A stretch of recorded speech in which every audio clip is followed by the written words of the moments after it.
Good afternoon, Facebook friends and YouTube followers. This is Rich again, back for the second video blog of the day for Monday, September 15, 2014, 5:42 in Billerica, Massachusetts. Nice and cool day today, and fall is in the air, and get used to it, New Englanders. Some news to report. The Boston Red Sox have off tonight, so WEI 93.7 FM will have the Mikey Adams Show from 6 to 10 p.m. And you'll be probably hearing this a lot on the Mikey Adams Show now. Calling now, buttholes. Very funny.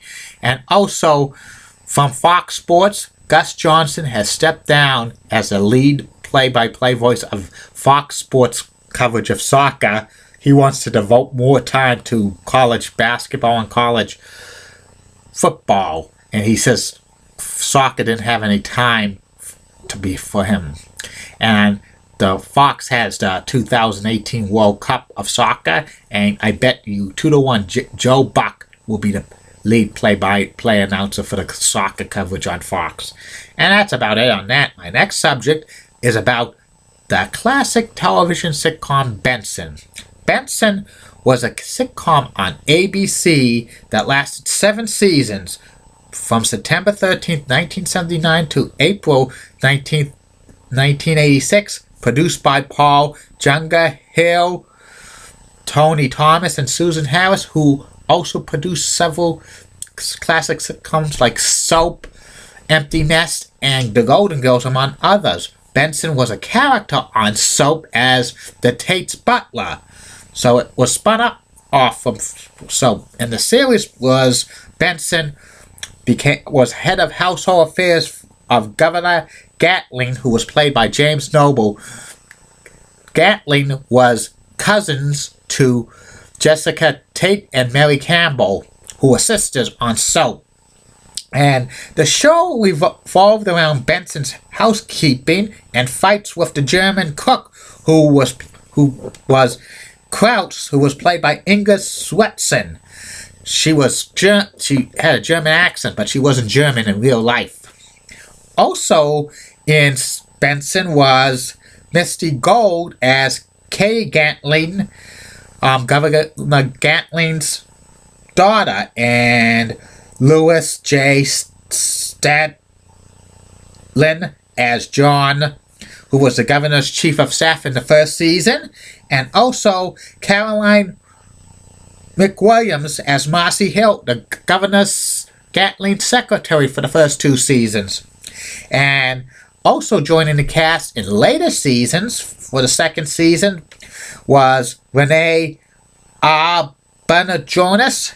He played Clayton Endicott as the chief of staff from seasons 2 to 7, and also Dee Dee Cohn as Denise Stevens, the Governor Gatling's secretary from seasons 3 through 6, and also Ethan Phillips.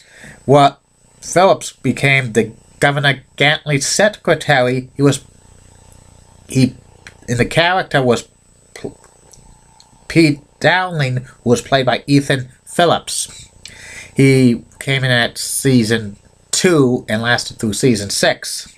And also a little-known actor, comedian, Jerry Seinfeld was in Benson. He played Frank the Delivery Boy for a couple of episodes in 1980, the second season, but he left Benson creatively because they had some differences how the character was going, but I heard something that was going to be a regular character. And the show was a hit for ABC for many years. Benson worked up his way up the ranks. He was first head of household affairs, then he became the state budget director. Benson was set presumably in Connecticut because the Tates were from Connecticut, but the Governor Gatling didn't tell what state he was governor of during Benson, so I'm assuming it's Connecticut. And eventually he became lieutenant governor. Season 7 in the final episodes, Benson announced he was going to run for governor, and Governor Gantley could not run for governor again because he had term limits, but there was a loophole. He could run for governor again if he became an independent candidate, which he did, and he and Benson disagreed a lot, so it's on the last few episodes, and then they had the cliffhanger for season 7, which was the election night. It was a cliffhanger, and at the end of the cliffhanger, Benson and Governor Gantley were watching election results together, and they did not decide a winner. There was 3 endings that were filmed. One, Benson winning, the other one, Gantley winning re-election. A third one was a tie. ABC, the producers of Benson, went with the third ending, the tie. That's what ABC wanted.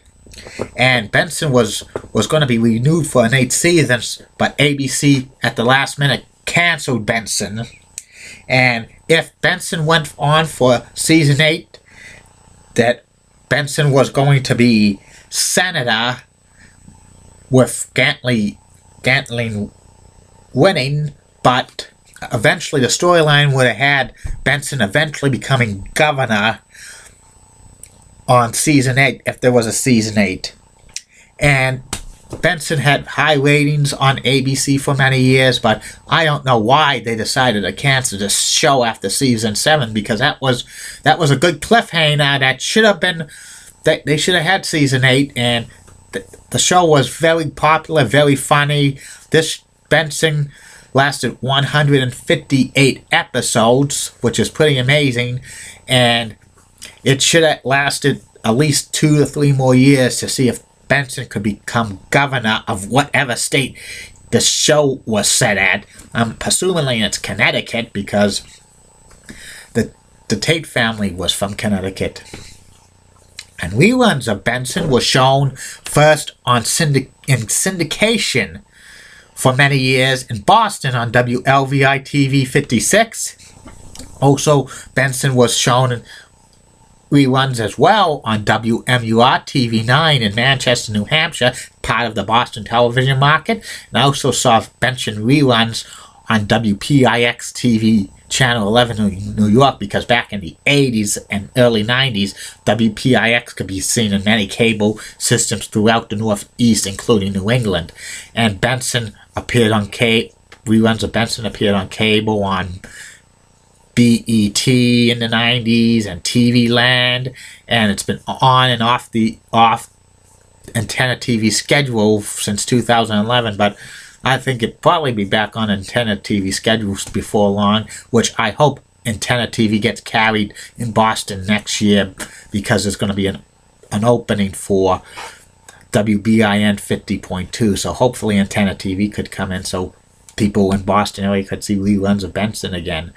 And, you know, the first 2 seasons of Benson are out on DVD by Mill Creek Productions, which released several Columbia Pictures television shows, or Sony Pictures television shows, whatever you want to call them.